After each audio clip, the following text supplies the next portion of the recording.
Before it became a legend, it was a problem. An aircraft conceived at the point where politics, physics and fear collided. The United States needed to see deeper into the Soviet Union than ever before, but the aircraft it relied on was already living on borrowed time. The margin of safety was collapsing. If an aircraft could be seen, it could be tracked. If it could be tracked, sooner or later, it would be killed. So the answer would not be subtle. Fly higher than anything before it. Fly faster than anything that could catch it. Shape the aircraft itself to slip past radar before the defender could react. What followed was not a refinement of existing technology. It was the most extreme reconnaissance aircraft ever built.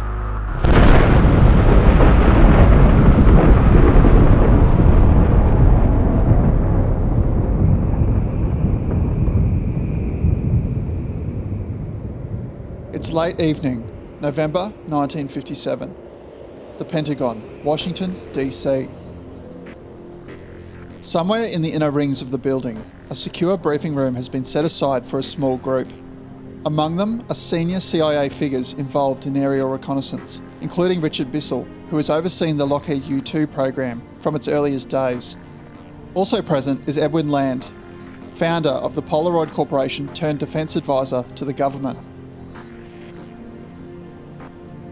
On the walls are photographs taken from extreme altitude. Soviet airfields, rocket facilities, rail yards and bomber bases. The intelligence is solid. The aircraft that collected it has done exactly what it was designed to do. Flying above 70,000 feet, the U-2 has provided the United States with visibility it did not have before. No one in the room is celebrating. The flights are tracked from the moment they cross the Iron Curtain. Diplomatic protests arrive quickly and predictably. Soviet radar operators know where the aircraft is, even if they cannot reach it yet. The margin of safety that once seemed generous is steadily eroding. The intelligence on Soviet air defences is not speculative. A new surface-to-air missile system, the S-75 Dvina, is being rushed to operational service at a pace that has outrun earlier projections. Soviet radar technology is improving, and with it, faster reaction times will follow. Someone even raises the possibility that MiG-19 interceptors could be fitted with rocket boosters to reach 70,000 feet. It sounds desperate, but so does losing an aircraft. For now, the U-2 still survives, but only because it sits just beyond the edge of what is possible. No one in the room believes that edge will hold indefinitely. The program had already tried to solve this problem without replacing the aircraft. Under Project Rainbow, engineers from MIT's Lincoln Laboratory had spent considerable effort on radar-absorbing materials, altered surface treatments, and electronic countermeasures intended to degrade the quality of Soviet tracking. Ground measurements showed results. Radar returns could be reduced, tracking quality could be degraded. But the fundamental geometry of interception did not change. Soviet radar networks were improving in sensitivity and coordination. Even a smaller return still marked the aircraft's path across defended airspace. Surface-to-air missile systems would not require a perfect picture, only a sufficient one. Rainbow demonstrated that concealment could be improved but not guaranteed. In the room, the problem is reframed in practical terms. If an aircraft can be seen, it can be targeted. If it can be targeted, it will eventually be hit. What survives scrutiny is speed. Speed reduces exposure time and compresses the defender's decision window. Combined with altitude, it offers a way to pass through radar coverage before interception systems can react effectively. This is not a theoretical argument, it is simple mathematics. By 1958, the conclusions are unavoidable. Bissell and the CIA set forth a tender for a U-2 successor, not a wish list, but a survival requirement. Two companies would champion the design effort, Lockheed and Convair, both having ongoing design pedigree in extreme speed concepts. Lockheed's Skunk Works with the Suntan and the U-3, and Convair with their Mach 4 Super Hustler. The new requirements are severe. sustained flight at more than 3 times the speed of sound, altitude target of 90,000 feet, a 4,000 nautical mile range sufficient to penetrate deep into Soviet territory, radar cross-section reduction and stealth, even though the technology is still immature. This is not framed as an upgrade program, it is framed as a question. Can such an aircraft be built at all? At Lockheed Skunk Works, the Advanced Project Division in Burbank that had built the U-2, Clarence Johnson has been working the problem since before the formal competition began. Kelly Johnson, as everyone else calls him, is 48 years old and does not waste words or space. He runs his operation with a directness that makes government program officers uncomfortable and customers very well served. His name is on aeroplanes that work. The U-2 is one of them, before that the F-104, and before that the P-38. He has a gift, rare among engineers, for knowing which compromises will kill a design and which can be lived with. His internal program name for the new effort, Archangel, is not accidental. The U-2 Skunkworks codename had been Angel. This will not be a faster version of that same aircraft. It will be a different order of things altogether. Johnson also understands that the aircraft will rise and fall on propulsion. There is no engine in operational service capable of sustained Mach 3 flight at extreme altitude, but Pratt & Whitney had been developing one, a Mach 3 engine designated the J58, conceived for a Navy program that has since been cancelled. He picks up the phone and calls their chief engineer, Bill Brown. The conversation is short. Johnson states what he needs. Brown says Pratt & Whitney can do it. Throughout 1958, Johnson drives the Archangel studies through a rapid series of configurations, each trading speed, range and radar exposure. Lockheed's initial A1 and A2 concepts are large and conventional, Mach 3 capable, but heavy and radar prominent. Propulsion and fuel ideas are ambitious, but the designs look and behave too much like bomber-sized aircraft. The program swings in the opposite direction. The A3 is compact, aggressively sized to reduce radar return. Most of its internal volume is occupied by fuel tanks at the cost of payload. It reaches cruise altitude on lightweight turbojets. It is the logic of a racing bicycle applied to an airplane. Everything removed that is not strictly necessary, including several things that arguably are. While all of this was going on, Convair are pursuing their own solution under the name Fish, the first invisible super hustler, a modification of their existing work. Unlike Lockheed's Archangel studies, Fish is conceived from the outset as a parasite aircraft, carried to altitude beneath a modified B-58 Hustler, before separating for a ramjet-powered Mach 4 dash. The shape is highly swept to minimise radar return, and speed and stealth are not competing priorities, they are the same design decision. At an interim review in late 1958, the evaluation panel leans towards Fish. Johnson is less than convinced. He understands Convair's approach well enough to see its dependencies. Fish requires the B-58B variant, which does not yet exist. It requires that the Air Force build and sustain a fleet of aircraft whose sole purpose is to carry the actual reconnaissance vehicle to its release point. Fish is not just an airplane, it is a system, and every additional component in a system is an additional way for that system to fail. Johnson pivots. The Lockheed configurations from A4 onward move towards blended shapes, tighter propulsion integration and canted vertical surfaces designed to scatter radar returns rather than concentrate them. Range suffers significantly as there's not much room left for fuel in these designs. By the time the studies reach the A10, the emphasis returns to what it had always been. Speed and altitude as the primary means for survival, radar reduction as a significant secondary requirement rather than the governing one. Johnson believes that the A11 meets the full performance specifications and outclasses Fish overall. By May 1959, both competing approaches have shown their limits. Fish collapses when the Air Force cancels the B-58B carrier aircraft it depends on, and the Land Committee rejects Lockheed's A11 because its radar cross-section remains still too large. It's not good enough. In August, both firms return with their final proposals. Convair submits the Kingfish, a ground-launched aircraft powered by the same J-58 Lockheed wanted. but it's built around aggressive angular shaping that addresses radar reduction as a primary design priority. It is a coherent, credible answer to the requirement. Lockheed answers with a modification of the A-11. The configuration is cleaner, a continuously curving shape that tackles radar reduction through geometry. Slanted forebody edges, the chines, deflect radar returns rather than absorbing them. The single vertical tail of the A-11 becomes two, angled inward. Leading edges are proposed in radar-absorbing composites. The final designation is A-12. On paper, the two aircraft are very close. The A-12 offers greater projected range and altitude margins, and a significantly lower estimated program cost. Kingfish retains the advantage in projected radar cross-section, and within the agency, that advantage carries real weight. Survivability still remains the governing requirement. But it wasn't to be. Convair's work on the B-58 had been marked by delays and cost growth. In contrast, Lockheed delivered the U-2 on time, in secret, and under budget. In a program where security failures are not recoverable, and schedule failures have strategic consequences, execution credibility is not a secondary requirement. In the end, it is decisive. Johnson is told that Lockheed has the contract and Convair is out. The award is conditional.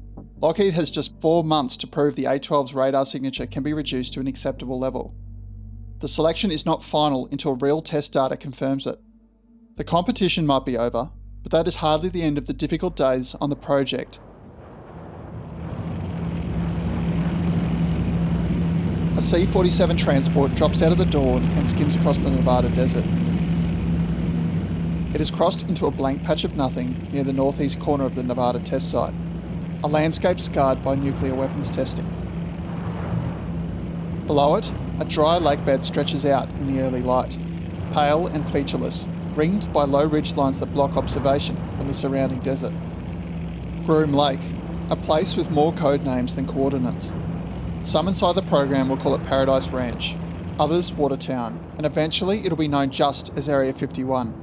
But on public record, it does not exist at all. The aircraft touches down on a narrow strip of weathered asphalt left behind from the U-2 program.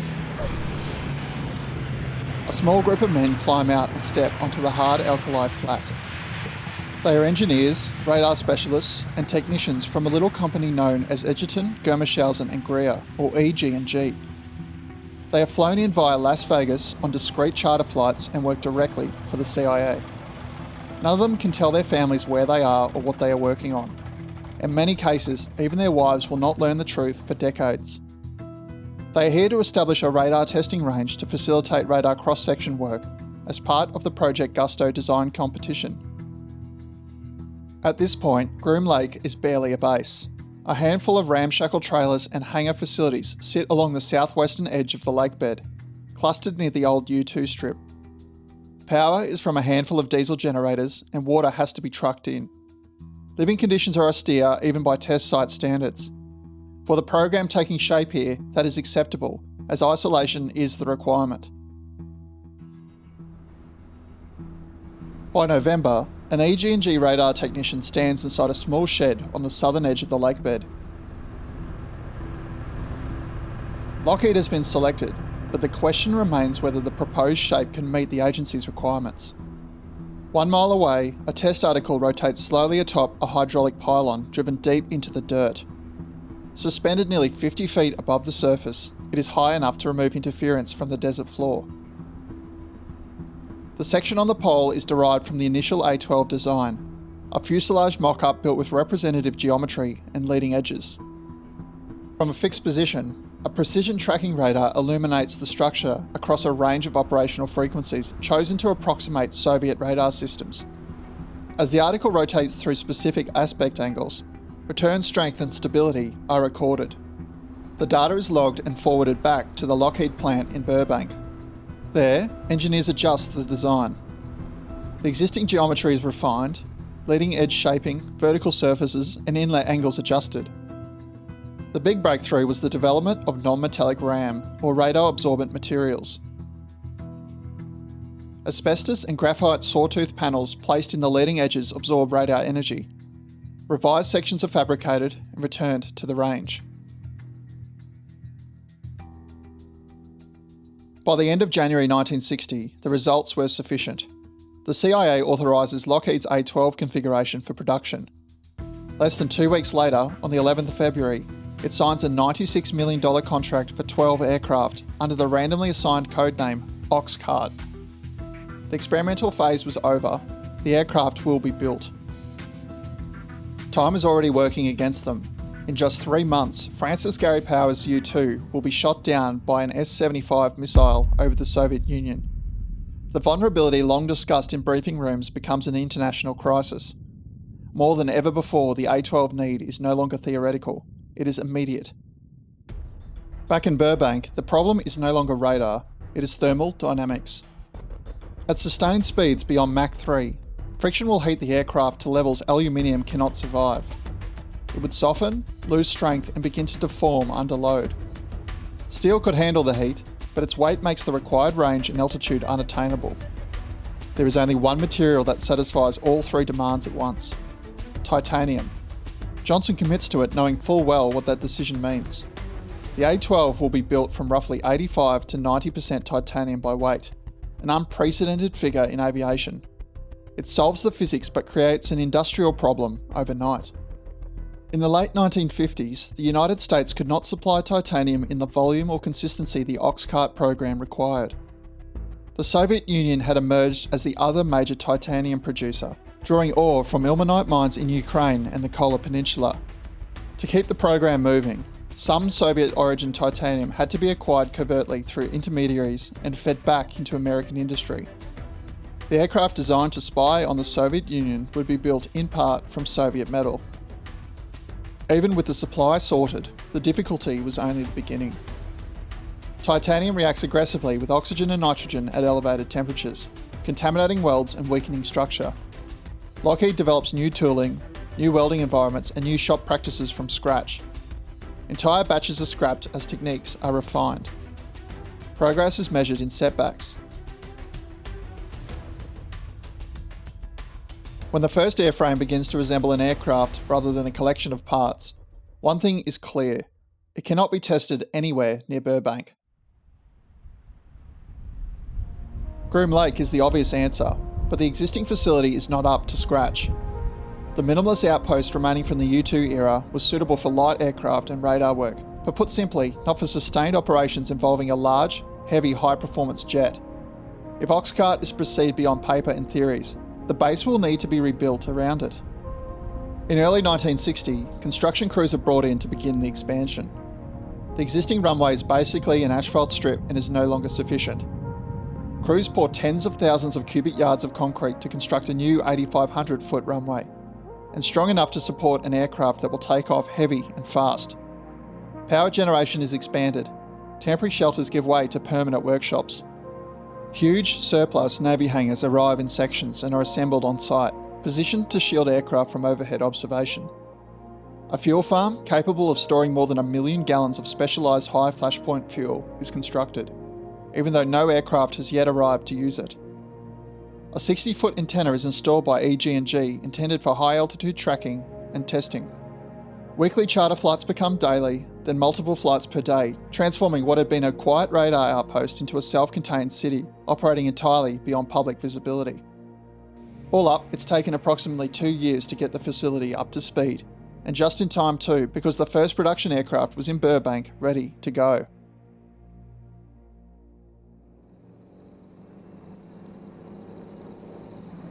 On the horizon, a highway patrol and a Dodge Impala round a shallow bend, their lights flashing in the half light.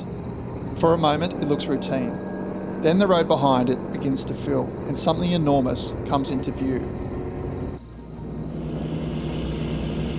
Behind the Escort rolls a multi-axle transport carrying a fabric-covered container more than 100 feet long, its width spilling edge to edge across the highway.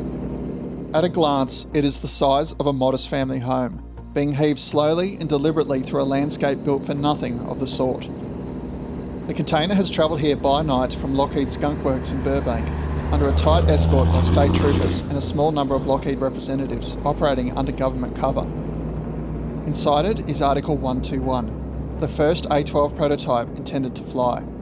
Stripped of its wings, tails and engines, the fuselage rides on its own landing gear. cradled rather than fixed, reduced to its long, narrow core. Moving something of this size across public roads has taken years of preparation. Starting nearly 3 years earlier, survey teams began mapping a route of roughly 500 miles between Southern California and Groom Lake. With the cooperation of state police agencies, every bridge, turn and overhead obstruction was measured. Road signs were hinged or removed, barriers were modified, embankments were cut back where the margins were too tight. The transport moves a little more than 30 miles per hour, slower when the road bends or narrows. Rear axles can steer independently, guided by handlers walking alongside the trailer, allowing the load to negotiate turns that would stop an ordinary convoy outright. The journey will take between 2 and 3 nights to complete, stopping during daylight hours at secure locations screened from public view. Over the next several weeks, more clandestine deliveries are made. Major assemblies are unloaded and moved directly into the hangars. Frames are aligned, wiring and hydraulic lines are run. What arrived as separate sections begins to take on the proportions of a complete aircraft.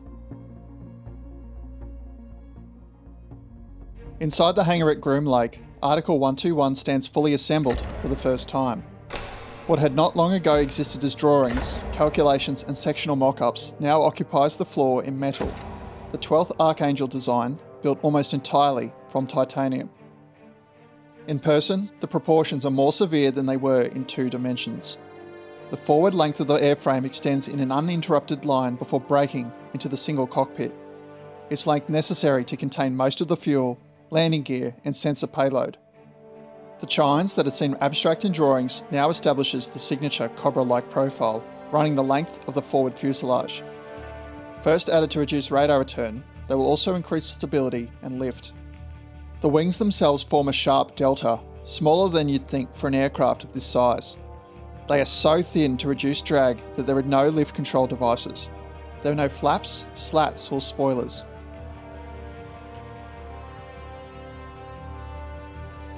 The huge engine nacelles dominate the midsection. They are not suspended beneath the wings but united seamlessly into the body. Each one will house a monster of a turbojet. At the rear, all moving tail planes angle inward, their cant immediately noticeable when seen in 3 dimensions. The leading edges are sharp, the underside flat. Every surface appears aligned, measured and intentional. A robust landing gear holds the aircraft high, the narrow track stance giving it a poised, almost tense posture. Each main gear carries 3 400 psi nitrogen-filled tyres, necessary for the A-12's high landing weights and approach speeds. It does not sit like a conventional bomber or fighter. It appears arranged around speed. Up close, the raw titanium skin carries visible panel joints and expansion gaps. Fasteners remain exposed. The aircraft does not look polished, it looks engineered. Imagine 4 years earlier as a solution to a growing intelligence crisis. It now stands assembled and ready for testing.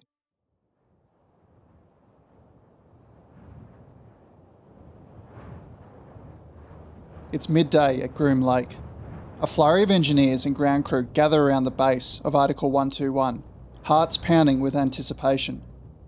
Among them is Kelly Johnson, the aircraft's brilliant designer, and Larry Bohannon, the chief flight engineer. There is a dust in the air and an eerie quiet, as if the desert itself is holding its breath. Everyone knows this is a make or break moment. The test today is nearly a year behind schedule, and this A-12 is the only one of its kind so far. An accident today would be a major setback to the entire program.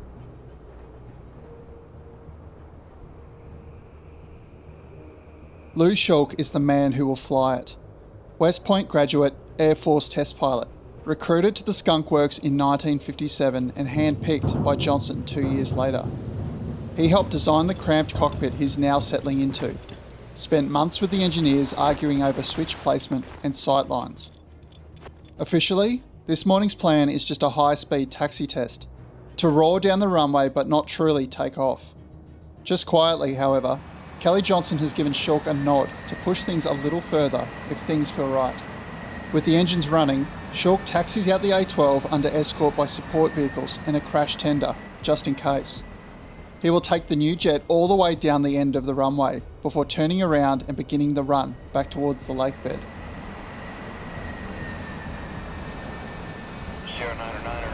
Shulk nudges the twin throttles forward and the A-12's engines thunder to life.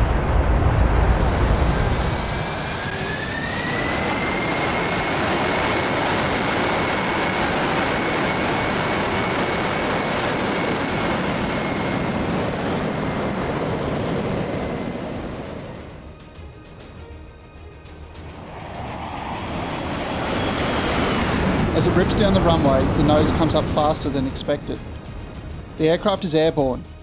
From the ground, Johnson watches the A-12 pitch and yaw in rapid violent cycles, refusing to settle. Lateral oscillations, he will later say, that were horrible to watch. In the cockpit, Shulk has a simpler description. The aircraft is immediately out of control.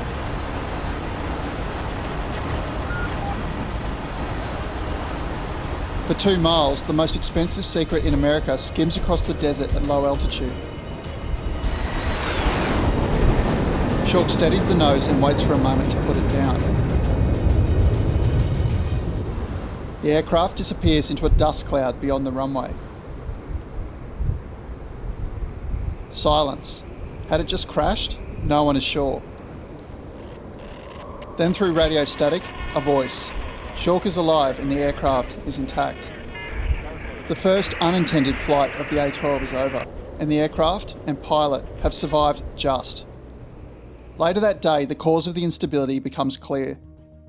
The flight control stability system has been disengaged, and moreover, the jet has been loaded very light with fuel. In essence, it has been literally unstable from the start. That night, Shulk even jokes with the engineers. Maybe next time we turn on the stability dampers before we fly. Everyone agrees that is an excellent idea.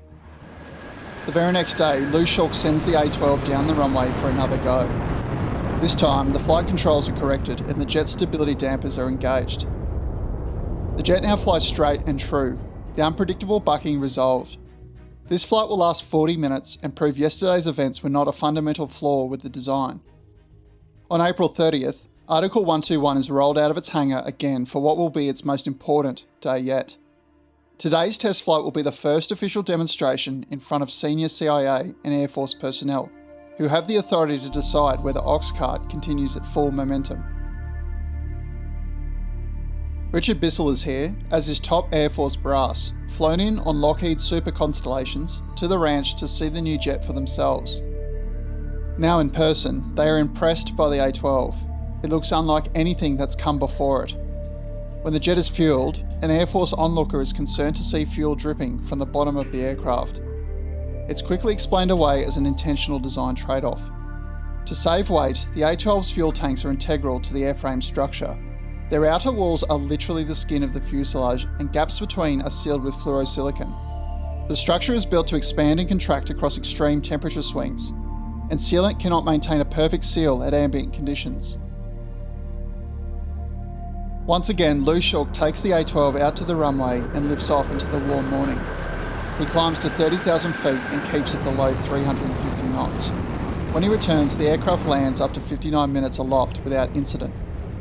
Shulk reports it as extremely stable, and Johnson calls it the smoothest official first flight he's ever had on a new aircraft. 4 days later, Shulk takes the A-12 supersonic at 40,000 feet for the first time.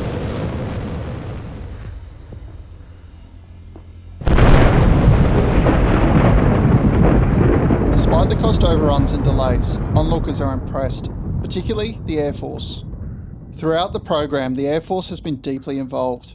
Funding, infrastructure, support operations, all while watching a strategic reconnaissance mission that it considers its own responsibility remain under CIA control. That tension has existed since the U-2 and it has never gone away. Now the Air Force is watching the aircraft fly in front of them. What they see on the lakebed is a machine with potential well beyond the CIA's requirements. Single seat, narrow mission and tightly tailored. For Air Force planners, it raises immediate questions. Lockheed has been quietly discussing variants for months. 2 paths are already taking shape. A Mach 3 interceptor built around speed and missiles, and a 2-seat reconnaissance aircraft designed for global operations. That second path is being referred to internally as the R-12. Later, it will carry a different name. By the end of May, the A-12 had proven it could fly. Critically, however, there is a fundamental roadblock yet unresolved: propulsion. The Mach 3 mission depended on the most advanced turbojet engine ever built, and the systems that had to survive the brutal conditions in that regime. By mid-1962, the most demanding part of the program was not on the runway. It was bolted to a reinforced concrete pad at the edge of Groom Lake. The A-12 had flown, but everything it had been built to do, the sustained Mach 3 cruise, the 90,000-foot ceiling, the penetration of defended airspace at speeds no interceptor could match, depended on a single propulsion system that did not yet exist in a production form. Without it, the most advanced reconnaissance aircraft ever built was an expensive glider with good lines. The J-58 was running behind schedule and Johnson's patience was exhausted. His correspondence with Pratt & Whitney grew pointed. Key problems were still surfacing late and delivery dates had ceased to be reliable. The program could not pause, so flights continued on interim J-75 engines, borrowed from the F-105. A robust engine, but capped the performance at around Mach 1.6, a fraction of what OXCART required. 5 airframes were on hand at Groom Lake by mid-December 1962. None of them could do what they had been built to do. The cause of the delays was that the J-58 needed to operate unlike any other engine. Below Mach 1.5, it behaved exactly as expected. Air entered the intake, compressed mechanically through the compressor stages, mixed with fuel and ignited in the combustion chamber, drove a turbine stage and expanded through an afterburner for additional thrust. Predictable, stable and understood. The kind of engine behaviour test pilots trusted. Above Mach 2, none of that applied. The inlet took over the compression work. This large conical spike translated rearward to position a series of shockwaves inside the duct, slowing and compressing incoming air before it reached the compressor face. Bleed doors along the nacelle spilled boundary layer airflow from the spike and inlet walls. Aft bypass doors stabilise internal pressure.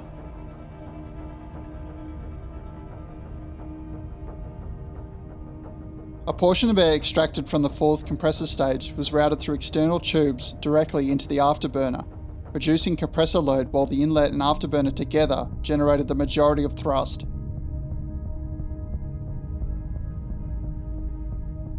By Mach 3, the compressor's contribution was almost incidental.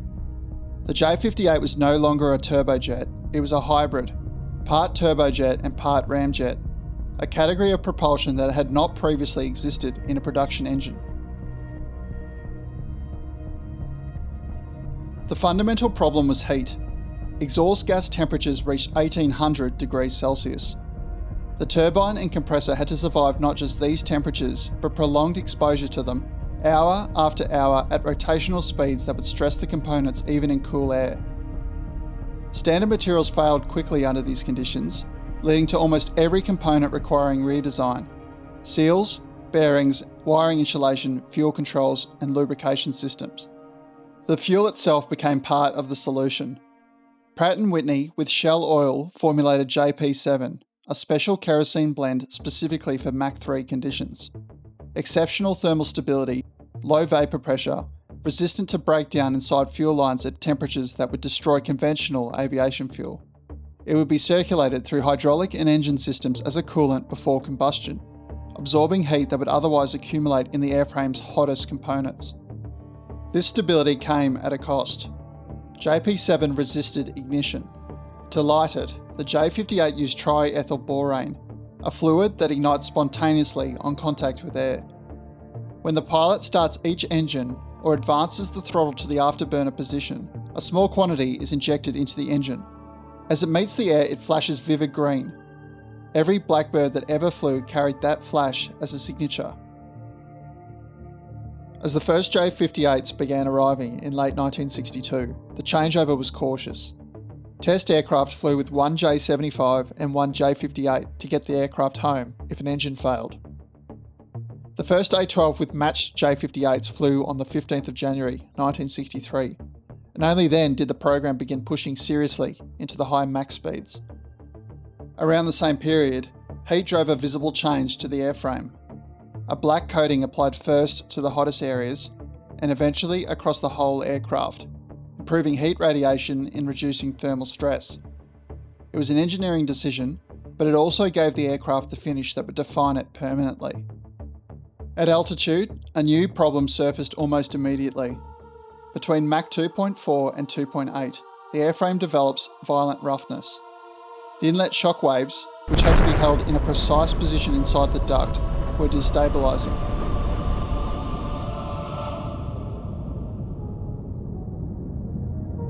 When the shockwave escaped forward of its designed location, pressure at the compressor face drops without warning. That event is known as an unstart, and pilots need to be ready if it happens. One engine loses almost all thrust while the other remains at full power, leading the aircraft to yaw violently. Pilots must act immediately to counter by unloading and steadying the jet, avoiding abrupt throttle movement and allowing the inlet control system to drive the spike back into position, to recapture the shock and restore pressure recovery. Engineers fixed this issue through iterative changes to inlet scheduling and bleed behaviour.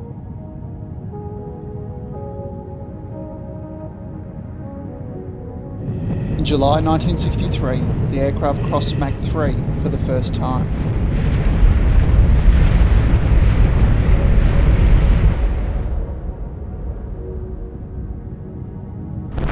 The program had spent the better part of a year on borrowed engines, fighting a delay that threatened to make the entire effort irrelevant. Now the engine had done what it had been designed to do, in conditions nothing else could survive. The work moved from development to readiness. Everything else would follow from that.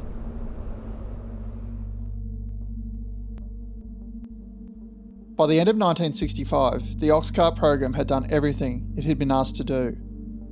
The A-12 had hit a blistering Mach 3.29 and reached 90,000 feet. It had air refueled at operational conditions and stayed airborne for 6 hours without incident. 11 CIA pilots had completed a selection and training program that had begun, for most of them, with a stranger arriving unannounced at their squadron and asking whether they would consider work they could not be told anything about. They were sworn to total secrecy and forced to resign their military commissions to become civilian pilots. Their families were told nothing. Kelly Johnson, for the first time in the program's history, was satisfied. An operational base had been established at Kadena Air Base on Okinawa, Japan, under a code name Black Shield. The infrastructure was in place, the aircraft was ready, the crews were ready, but Washington was not. Through 1966, the CIA submitted repeated requests for mission assignments over China and North Vietnam. The 303 Committee, a body responsible for clandestine and covert actions, rejected these with the President's backing. The political risks were simply judged too high. The memory of Gary Powers, the trial, the television footage, the diplomatic wreckage had not faded, and no one in the administration wanted to test whether this new super spy plane was genuinely uncatchable over territory whose air defences were improving every quarter. The deeper problem was structural. The A-12 had been designed for Soviet overflights, but overflights had been politically forbidden since May 1960. Corona reconnaissance satellites under the National Reconnaissance Office were improving steadily, their coverage expanding, their resolution closing the gap. The Air Force's own version of the Blackbird, the SR-71, was in production. In Washington, the question was increasingly direct. Why maintain 2 Mach 3 reconnaissance programs? Even Johnson himself had anticipated it. He had predicted as early as 1959 that there would be room for only one more aircraft before satellites made both redundant. He would later put it more bluntly. We now have 30 SR-71s. We don't need the other 10 A-12s. The majority position in Washington settled on termination. The A-12 fleet would be retired, its missions assigned to the 30 Air Force operated SR-71s once that aircraft reached full operational capability. The President accepted the recommendation and set a deadline. The program would end by January 1st, 1968. The most capable reconnaissance aircraft in the world would be retired before flying a single operational sortie. It was a grim outlook for the A-12, having come so far only to now face mothballing and never reach its intended use. Then suddenly, in May 1967, the political trigger finally arrived from Southeast Asia. The Johnson administration was anxious that North Vietnam could deploy surface-to-surface missiles without timely detection. When the President asked for a collection proposal, the CIA once more argued that the A-12 was the right tool for the job. Its flexibility exceeded that of Corona satellites and offered better survivability compared to other platforms. On the 16th of May, President Johnson approves Operation Black Shield to go ahead. Back at Groom Lake, the airlift began almost immediately. After all, the detachment had already been held at 15-day alert readiness. 3 aircraft, Articles 131, 127 and 129, departed Nevada for Okinawa on a flight that would last 6 hours and require 3 separate aerial refuelings across the Pacific. The first mission would be flown on May 31st. Meli Voivodich, one of the elite CIA pilots, is brought into the detachment's life support area. A windowless, controlled room set aside for one part of the aircraft no engineer can redundantly back up. The David Clark S-901 pressure suit does not go on quickly. First, the undergarment and cooling lines, then the torso section. Gloves are locked in place with metal rings. The helmet seals with a deliberate twist into the neck ring. Once sealed, the suit inflates slightly, stiffening at the joints. Every movement becomes deliberate. At the A-12's operating altitude of 85,000 feet plus, the outside air pressure is only 5% of sea level. A sudden loss of cabin pressurization would literally boil the blood and incapacitate an unprotected pilot in seconds. The suit provides its own survivable atmosphere, maintaining pressure around the body and delivering pure oxygen through a sealed helmet. Before he gets into the jet, he has to lug this yellow unit around with him, which provides cooling and oxygen until connected to the aircraft's onboard liquid oxygen system. Whilst the ethos of the Blackbird was speed and altitude, that was all meaningless unless it could effectively spy in those conditions. For that, the platform utilised some of the best optical sensors anywhere on the planet at the time. Mounted in a pressurised and heated compartment known as the Q bay just aft of the cockpit, 3 camera systems could be installed. The primary operational sensor was the Type 1, a gyro-stabilised panoramic stereo camera manufactured by Perk and Elmer. Twin optical assemblies scanned outwards from centre in opposite directions through a 134-degree sweep. 5,000 feet of film allowed approximately 2,500 nautical miles of coverage, with resolution approaching 12 inches. In other words, at 90,000 feet, objects 1 foot apart could be distinguished under optimal conditions. In operational service, the Type 1 was the only system ever employed. However, there were 2 other camera systems designed for the A-12, one made by Eastman Kodak and the other by Hikon. Up front, the pilot had a periscope display integrated with the inertial navigation system. It could be directed towards the ground for alignment and camera cueing, or upward for celestial reference using sun and star sightings to refine navigation accuracy at extreme speed. To start the massive J-58s, over 600 horsepower was required for the engine to reach starting RPM.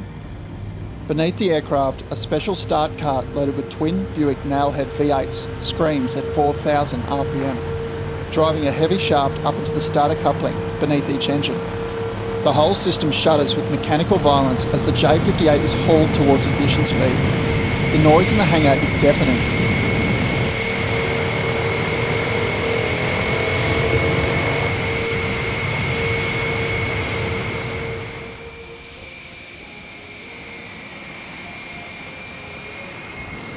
Article 131 rolls out of its hangar into a torrential downpour.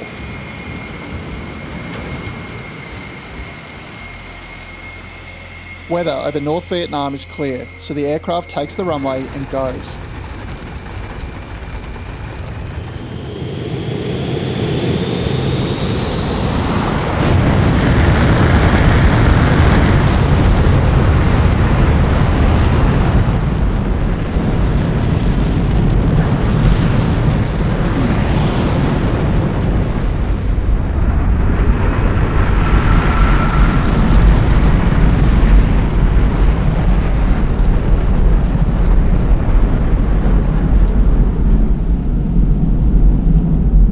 The sortie lasts 3 hours and 55 minutes.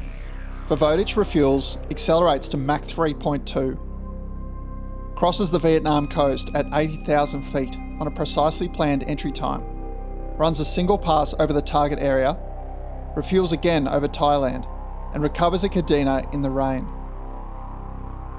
The photography covers 70 of the 190 known SA-2 surface-to-air missile sites in North Vietnam, plus 9 additional priority targets, an airfield, a training facility, a barracks, and the port at Hai Phong. The imagery is exactly what the cameras were built to produce. Over the following year, the detachment flies 28 more operational missions. North Vietnam accounts for most of them.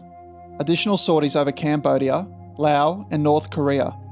The aircraft is fired upon, but not one missile ever reaches it. In January 1968, the program was pulled into a different crisis. North Korea seizes the USS Pueblo, a Navy intelligence vessel spying on Soviet and DPRK radio communications. Her 83 crew were captured, and the ship's location was unknown. President Johnson approved an overflight the following day. Jack Weeks flies a 3-pass mission over North Korea at 84,000 feet, finds the Pueblo intact in a bay north of Wonsan, and brought the photography home. It didn't resolve the crisis, but it provided valuable intel that assisted negotiations to return the crew home 11 months later. 2 further missions followed. The last operational A-12 sortie was flown on the 6th of May 1968. That ship, the USS Pueblo, remains in North Korea to this day. On the 16th of May, the new Secretary of Defence reaffirmed the termination decision. The detachment began packing up at Kadena. Then, on the 4th of June, during a checkout flight following an engine change, Jack Weeks was lost east of Manila. His last transmission reported engine trouble, and neither he nor the Article 129 he was flying was ever found. Of the 15 A-12s built, 10 survived the program. 5 had been lost to accidents over the 6 years since 1962. 4 pilots walked away, 3 did not. All the J-58 engines were transferred to the SR-71 program. The Perkin-Elmer cameras that had defined the A-12's imagery advantage were too large to fit into the SR-71's redesigned camera bay. They went into storage along with the airframes. 29 missions in under a year, a deployment that came within months of never happening at all. But the program had proved what that Pentagon briefing room in 1957 had asked it to prove: that a Mach 3 reconnaissance aircraft could be built, flown over denied territory, and brought home without loss to enemy action. It left the stage as it had arrived, in secret, its missions still classified until the early 2000s. Many people to this day still have no idea just what the A-12 was. The aircraft that came after it would carry its shape, its engines, and its mission for another 25 years. The A-12 had done something harder than that. It had gone first. So what exactly was the aircraft that picked up where the A-12 left off? We've already alluded to it way back in 1962, when the Air Force began moving toward its own version of the jet. When most people think of the Blackbird, they think of the SR-71, mostly because it became the most capable and longest-serving expression of Kelly Johnson's original idea. But the Blackbird family was never just one aircraft. The A-12 lineage split into 4 distinct machines. First came the A-12 itself, the CIA's single-seat reconnaissance aircraft built to replace the U-2. Then came the Interceptor, the drone carrier, and finally the Air Force reconnaissance version that would carry the concept into operational service for decades.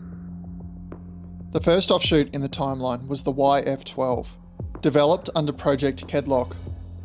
In March 1960, even before the first A-12 prototype had flown, the Air Force saw value in a long-range Mach 3 interceptor, a jet fast enough to climb hard, sprint north and meet a Soviet bomber threat far from the American mainland. Lockheed modified the A-12 to accept a Hughes aircraft pulse Doppler fire control radar in a revised nose and added a second seat for a fire control systems officer. The camera bay was removed and replaced with 3 weapon bays, each carrying a single GAR-9 Falcon missile. The GAR-9 boosted to Mach 4 after release, carried a range exceeding 100 miles, and was a direct predecessor to the AIM-54 Phoenix that would later arm the F-14 Tomcat. It was also proposed to carry nuclear bombs. The modifications introduced aerodynamic instabilities that were resolved with ventral fins beneath the nacelles and along the centreline. The Air Force awarded a production contract for 92 F-12B airframes after the first flight in 1963, then cancelled it for political reasons. 3 prototypes had been built. They were used to set the initial Blackbird speed and altitude records before transferring to NASA as a research aircraft until 1977. The interceptor version of the fastest aircraft in the world never entered operational service. Perhaps even more radical was the unmanned branch. After the U-2 shootdown over the Soviet Union made the political cost of a captured pilot impossible to ignore, the CIA authorised a feasibility study in October 1962 for a drone that could cross denied airspace without risking a man in the cockpit. Under Project Tagboard, Lockheed develops the D-21. It was a purpose-built reconnaissance drone, almost 43 feet long, powered by a single Mark 1 RJ-43 ramjet that could sustain Mach 3.3 at 90,000 feet. It was built almost entirely from titanium and composite materials. It carried no pilot, no ejection seat, and no provision for recovery. It was designed to fly its mission, deploy its camera package by parachute over a designated recovery zone, and then self-destruct. A clean operation, no wreckage, and no prisoners. The problem was getting it airborne. A ramjet produces no thrust at rest. It requires high velocity airflow through the intake to sustain combustion, which means it cannot take off from a runway under its own power. It must be carried to operating speed and altitude by another aircraft. The answer was the M21, essentially an A-12 adapted to carry the drone on its back between the vertical tails. It was also fitted with a second cockpit for a launch control officer. The naming was deliberate, M for mother, 21 as the reverse designation to keep it visually linked to the D-21, while avoiding confusion with the A-12. Launching the D-21 was extremely delicate. The M21 had to reach Mach 3 at 72,000 feet, stabilise, light the drone's ramjet and separate cleanly through disturbed airflow where the margins were almost non-existent. The first 3 launches in 1966 proved the concept. The drone separated, flew, and in one case reached 90,000 feet at Mach 3.3. The 4th launch, at the end of July, ended it. Over the Pacific, the D-21 separated and immediately struck the M21. At Mach 3, there was no recovery. Both crewmen ejected, pilot Bill Park was recovered alive. Launch Control Officer Ray Torek drowned before rescue forces reached him. His precious suit had filled with water. He would be the first man killed in the Blackbird program. Kelly Johnson ended the Mach 3 air launch concept that day. The drone survived in redesigned form as the D-21B, launched from a B-52 with a rocket booster. 4 missions were flown against Chinese nuclear facilities at Lop Nor between 1969 and 1971. None returned usable intelligence, and the program was cancelled. Then finally, there was the SR-71. First announced publicly by President Johnson in July 1964, the SR-71 had a career that traced the geography of the Cold War. Southeast Asia during the Vietnam War, flying at altitudes and speeds that made interception a theoretical exercise for North Vietnamese and Chinese air defence networks arrayed against it. The Baltic and Barents approaches, operating from RAF Mildenhall in Cambridgeshire, collecting imagery of Soviet naval facilities from standoff distances that required no overflight. The aircraft sensors reaching laterally across borders that its airframe never needed to cross. The Middle East in moments of crisis, from the Yom Kippur War to Lebanon, Libya and the Persian Gulf, providing intelligence at a tempo and flexibility that reconnaissance satellites, constrained by orbital mechanics and fixed collection windows, could not always match. It was threatened often, and missiles were fired at it, but no Blackbird was ever lost to enemy action. The SR-71 looked like an A-12 because most of the original aerodynamic logic was still there, but functionally it was the broader and more sophisticated reconnaissance system. The second seat in what was the Q bay was now for the Reconnaissance Systems Officer, or RSO, who handled navigation, communications, sensor management and the aircraft's mission systems. The A-12 had been fundamentally a single sensor platform built around its camera bay. The SR-71 became a true multi-sensor aircraft. It used interchangeable nose sections and internal bays to carry combinations of cameras, side-looking radar, infrared gear and electronic intelligence equipment at the same time. That mattered because in the late 1960s and 1970s, simply flying fast was no longer enough. The aircraft had to gather different kinds of intelligence on a single pass, in bad weather, by day or night, often without ever directly overflying the target. That's where the SR-71 pulled ahead in usefulness, even if the A-12 remained the more performant jet by about 5%. At a special ceremony at Edwards Air Force Base on the 9th of October 1999, the Blackbird would fly for the last time. In the end, the Blackbirds were more than just remarkable aircraft. They were the most extreme expression of a particular Cold War belief, that with enough speed, altitude and engineering, technology could still force open parts of the world that politics and air defences were trying to close. From the original A-12, through the interceptor and drone experiments, to the long-serving SR-71, the family traced the full arc of that idea, from its purest form to its most capable and enduring. They were born in secrecy, built at the limits of materials and propulsion, and flown in an era where seeing first could shape the balance between superpowers. And even as satellites began to take over the mission they had been created to perform, the Blackbirds remained proof of what the Skunk Works and its backers had achieved.